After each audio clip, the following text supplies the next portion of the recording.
Hey guys, Mr. Beastwood here.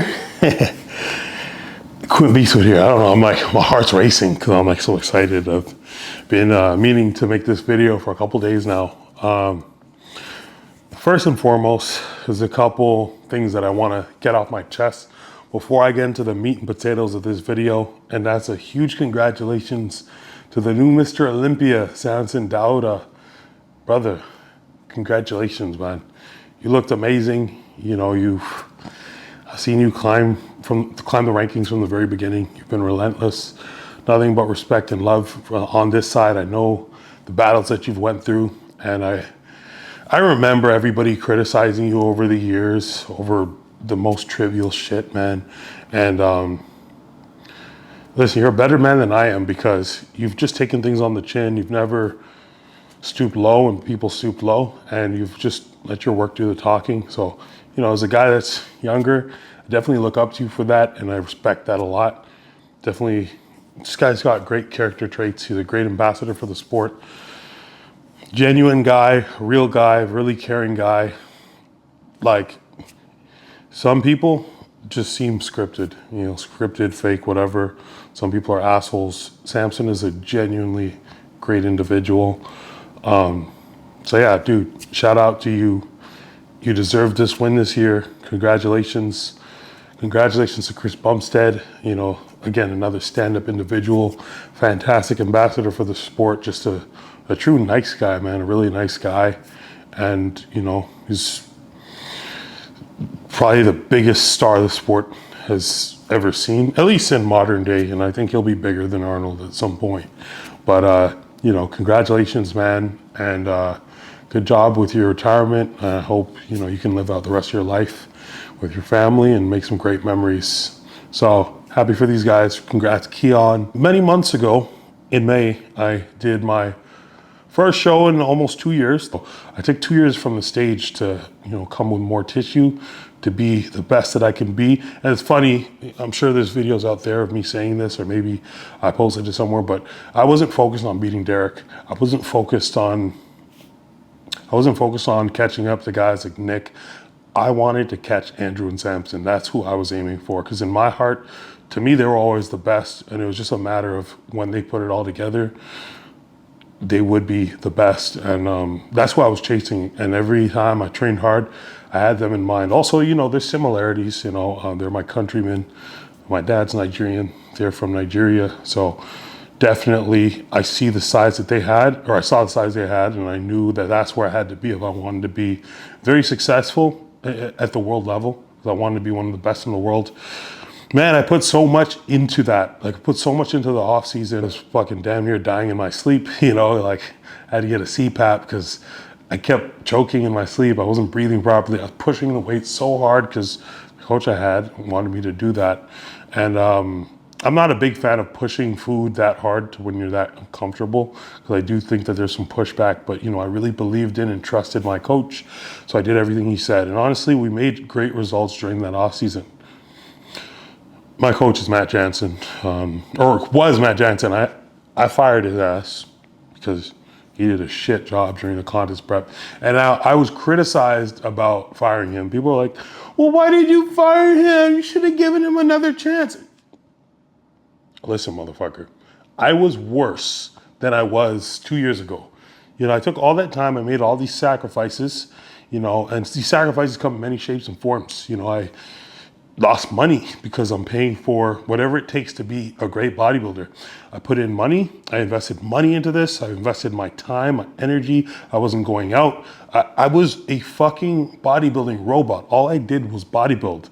That's all I fucking did. I worked my fucking tail off, all to show up to stage and be fucking smaller. Now, when it first happened, people thought, oh, it's something wrong with him because this guy gets it right with every client. Now, let me tell you the difference between a great coach and somebody that's just a great marketer, because I don't believe that you can be a great coach. Like, if you have a guy like me and you fuck up that badly, like, okay, guys, like, this isn't like you just kind of missed. It's not like, okay, shit, we came in with the added size, but we just were a little too soft in the glutes. Or, stomach was a bit bloated from maybe the carb up was too aggressive. This was not that. That's the kind of error that is okay, but I lost 10 pounds of muscle. I might put up pictures throughout the video so you could see how bad the fuck up was. But I lost weight that I had no business losing. And I was leaner years before. Like 2 years ago, I was leaner, 10 pounds heavier than I was this year. And it's just the human body works in different ways for everybody. Now, for a guy like me, and I need to take accountability for some of this because I was willing to do whatever. I'm one of those stupid fucking clients. Like, I just listen. If I trust you as my coach, I listen to everything you say. Like, okay, we're going to do it. And I trusted his reputation and I trusted his expertise because I thought he knew what he was doing when in fact, listen, he must have never worked with somebody like me. I don't know. But I thought it was just a me thing, and I definitely took it a little bit personal because he gaslit me after it, and he said that my gear was fake. Yes, guys, he told me my gear was fake. It wasn't the 2 hours of fucking cardio that I was doing because you were afraid I wasn't going to show up in shape. It wasn't the 2 hours of cardio. It was my gear was fake. Now, there's your accountability after, and people are wondering why I fired him. I'm like, well, how do you continue to work with someone when you can't agree on what the problem was? The problem was it was a miscalculation. It was a complete miscalculation for weeks, months of the prep, just pushing, ignoring feedback of my knees being hurt and, not being able to get a pump in the gym. Like I was operating just off of passion for bodybuilding and my love for the sport. And I just had that, I had that fire in me. So even as bad as I felt, I'm the kind of person that, because I love doing this, that passion drives me. When I had no energy to do anything, that passion would wake me up at 4:30 a.m., 5 a.m. That passion would wake me up and I'd hit 3 rounds of posing, sent it to my posing coach, and my posing coach was, Joey Belt he was incredible, man. He was there for me. He was there for me every step of the way from a point that him and I started working together. We got really close. And anyways, I'm getting carried away. I'm making this video because Nick did not make it to the Olympia. Nick didn't make it to the Olympia, guys. And people are going to criticize him, as I was criticized heavily too for my appearance at the show. People are criticizing Nick, and listen, we're public figures, so criticism is fair. However, you're telling me his coach didn't realize something was off? Oh, his body's not responding? You just realized his body wasn't responding, bro? His body wasn't responding at 14 weeks out, 12 weeks out, 10 weeks out. At what point do you realize, oh shit, this isn't gonna work? So that's the thing. It was the same problem with me, to where when you're a client, when you're a solid client like I am, and like I know Nick is, you're just locked in doing your work. You're just doing your fucking job. If your coach is telling you look great, this is the year, you're gonna do it, you're gonna be great, whatever. Your coach is telling you this shit, you believe it. So sometimes you, as a bodybuilder, I'm a 310 pounder, and I always think that I'm small. I always think that I could be bigger. Now, some people are gonna hear me say that and understand it because they feel that way about themselves. Some people are just gonna think I'm crazy, but it's just normal with bodybuilding. And that's why a lot of people don't coach themselves, because it's hard to be completely objective as a bodybuilder. But that being said, when you have a coach and when you really trust in a coach, your coach is your set of eyes. So if something's wrong, your coach is supposed to point it out. His coach didn't point it out. So from people that I know that saw what he looked like, they said that he was better off pulling out. They said that's how bad he looked, that he made the best decision by pulling out. And to me, if you have a high level athlete and you can't even bring them into the show because of whatever the fuck you put them through, or because you failed to notice something, especially when the guy moved to your fucking state, to your city, guy's right there. You know what I'm saying? It lets me realize the problem that I had wasn't personal. This guy's just not locked in. He's not locked in. Listen, a lot of that fucking Target shit was marketing, man. It was marketing. He's a formula guy. He has formulas that have worked in the off season. Yeah, parts of our off season were great. I'd rate the off season working with him as a 88%, which is like an A plus in Canada. Great off season. Well, no, maybe 80%, because when I was at 320, he pushed me. He said I was too lean. So he basically pushed me and wanted me to have burgers on every training day to put on more body fat. And then when we did the prep, one of the excuses at the end was that, oh, we pushed the off season too hard and it was hard to get in shape. It's like, well, you fucking said that. You told me I was too lean. And I have screenshots. I have the actual WhatsApp conversation. I'm just not the kind of guy that's gonna like air out texts and shit. Unless somebody starts running their mouth and they wanna go there, then of course, I have proof of him ignoring feedback and yeah, all that shit, ignoring feedback, telling me that he thinks the gear's fake. Like, bro, maybe it was the 2 hours of fucking cardio. How could you go to something that can be proven that you haven't proven, but you say that that's the reason? Now, there's a lot of other high-level athletes he's worked with that he's done this to in the past. A lot of amateur athletes. Again, there's a formula. Sometimes it works with athletes, sometimes it doesn't. And sometimes athletes don't make it to shows. This isn't the first time that's happened. But for some reason, people could keep that shit on the hush-hush. People keep that shit on the hush-hush. And they only speak about and promote when he does well. But the reality is, I was duped. Like, I bought into the fucking hype. To me, the hype was fake. I think he is a smart guy. I think the problem is his ability to adapt. Adaptability as a coach, like, terrible. Garbage. Like, when you see my body flattening out and you're a high-level coach, maybe you don't know how to deal with it perfectly, but like, troubleshoot, troubleshoot. Instead, he kept pushing and then just tried to gaslight me. And for me, that's what I don't respect. And I bet you, listen, I haven't asked Nick what the actual problem was. I just know what everybody else knows. I know the rumors of fake gear. I'm telling you, he has told this shit to, I can confirm, I'm not gonna throw names under the bus because, I'm not trying to bring people in like that, but I can confirm at least 11 other people that he's told had fake gear because things didn't turn out the way that it should have. But Sean Clarita, he made an excuse after prejudging. Matt made an excuse about Sean, saying the judges asked for that. No, the judges didn't ask for the guy to be fucking flat. They didn't ask for him to show up flat. They wanted him to be a bit tighter and come in with a more controlled abdomen. I think that versus the look that they brought are not the same thing.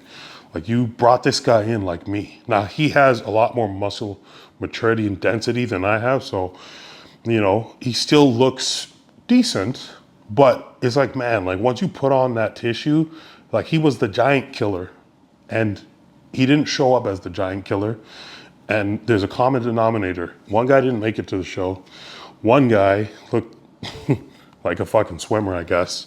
And then Sean also shows up undersized. So I guess I say all that stuff to say that if you follow my Instagram and you know about the thigh gap community, I would like to welcome Nick and Sean into the thigh gap community. And I'd like to let you guys know that you guys are welcome here. This is a very inclusive group of people. We get together for a quiet time on Thursdays. So yeah, welcome to the thigh gap community. And I just hope everybody, I'm happy because I've been getting a lot of messages and comments and I figured, whatever, I'm gonna talk about this. I don't give a fuck. Whatever backlash happens, if there is any backlash, it doesn't matter. This is the truth. This is the truth. I don't know, like you couldn't catch, like if something's that bad to where the gear guy had to pull out, you couldn't catch that. You couldn't, like if it's fake gear, you're telling me you didn't realize, it took you fucking over 10 weeks to realize he might be using fake gear? No, that's a coaching issue to me. That is a fucking coaching issue. And same thing with me, like, to just put it on gear when there's things that we did and feedback you ignored. That is absolutely bonkers to me. But anyways, guys, I say all that to say we have to change the culture about bodybuilding with coaches and stuff. And I think with Samson winning with his wife, this is going to do that. A lot of these coaches are not what you think they are. A lot of times, listen, every coach misses. That is a part of the game. Perfection does not exist. Every coach misses. Do not buy these fucking narratives that this guy has a recipe for this guy. And this guy did this with him, so he'll do that with you. I'm not working with a coach still. For me, it's after the experience, after I got fucking burned and fucking gaslit. Yeah, it hurt me emotionally, guys. It hurt, so it's hard to put that trust because I believed in Matt so much. The same way that I believed the sun's going to come up in the morning, I believed he was a great coach. And, believing him and not second guessing anything is great if your coach is, if your coach kind of understands your body, I guess. But for me, it backfired, and it looks like it's backfired for Nick. Now, the reason why it's a problem that it backfired to Nick and Sean is because he's worked with them for so long. So he knows their body. So to me, it just lets me know that he's just not locked in. He's got way too much shit going on, and, is what it is. Now, anyways, about other coaches, guys, don't buy into the hype of coaches and stuff. Like, there are great coaches out there. I think Henny Rambod's still a great coach. I think Boss of Outlaw is killing it, bro. That guy's killing it. And I would say he's coach of the year. But Samson's wife just got herself an Olympia, bro. So even if she's only got one client, that's coach of the year to me. That's a big fucking win. You know what I'm saying? Especially with the adversity and drama with that past situation. Like, that's fucking amazing. Now, people saying Samson shouldn't have deserved it are... Guys, back in the day, they put way too much priority on conditioning. Now, Samson was conditioned. Like, he has great conditioning, in many places. Of course, maybe some areas could be a bit sharper, but you got to look at the whole package. You got to look at the entire package. Now, me and Samson did a show in 2019, and the two of us were behind some people that we looked much better than. And Samson was 20 pounds heavier than me at this time. He was always bigger than me. But the thing is, like, he always had a really good physique, but we both lost to people on that show that, like, were just more conditioned. They were a lot smaller. They were maybe didn't have good shape, but they were just more conditioned. So I've noticed over the past 5 years that they've kind of restructured how they do the judging, and they don't put too much like empty priority over just condition, because, it would really be unfortunate that, to not reward such a fantastic physique, because Samson's got a one-of-a-kind physique. I mean, I guess there's guys like Andrew coming up, and not coming up, Andrew's there, but, there's guys, I guess, that you could kind of compare. It's definitely going to be interesting. Guys, I came from the Olympia last week. I had an incredible time at the Olympia. It was amazing. I had a great time meeting all of you guys.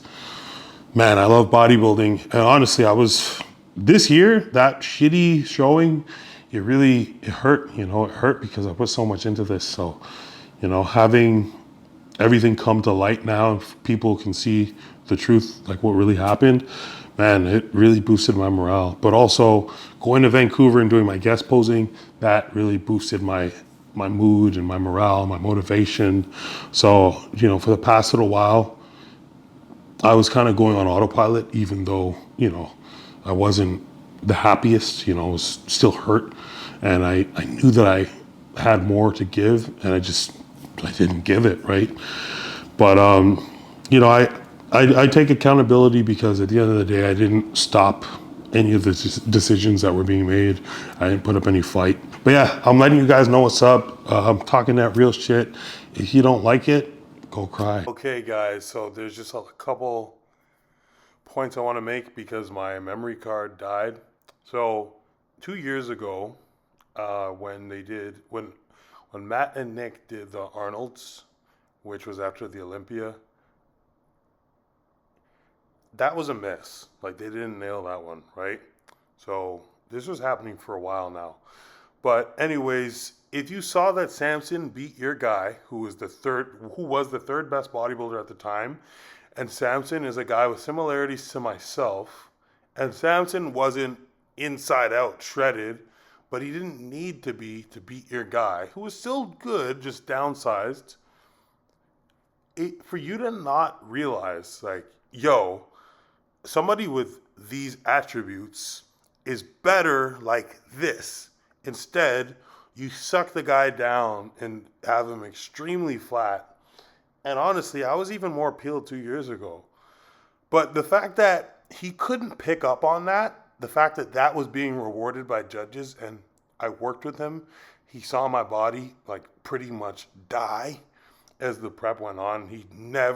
It never came to the dude's mind like, oh fuck, this isn't gonna go well. Like, come on, you talking about you top 2 coaches in the game, motherfucker, you ain't close. Anyways, hope you guys liked the video. Don't forget to like, comment, subscribe. Make sure to, if you have any hate, send all that hate to Quentin Beastwood on Instagram. I am gonna respond. All right, peace out.